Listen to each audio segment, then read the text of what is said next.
There are still questions lingering more than 48 hours after a Findorff construction worker was seriously hurt falling 50 feet from a beam in downtown Madison.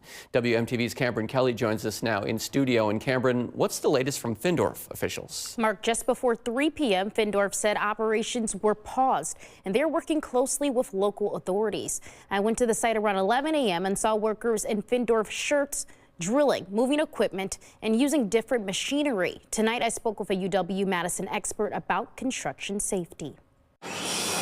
I saw red tape and Findorff crews on site days after one of its employees was critically injured on the job. Construction known to be one of the riskiest business among any other business. UW-Madison civil engineering professor Awad Hanna says before construction workers start a project for the day, they huddle up. They have what they call a toolbox meeting.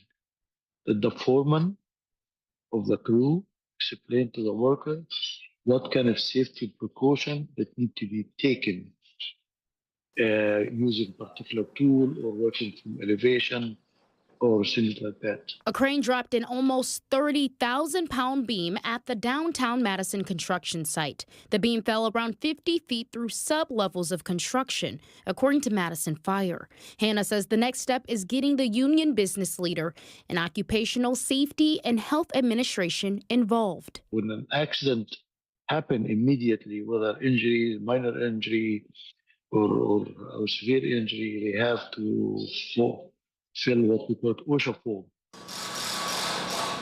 Another employee was stranded with the crane above the site. I reached out to OSHA for an update on that investigation, and I received an automatic email saying due to a lapse in funding, certain government activities have been suspended and they are unable to respond.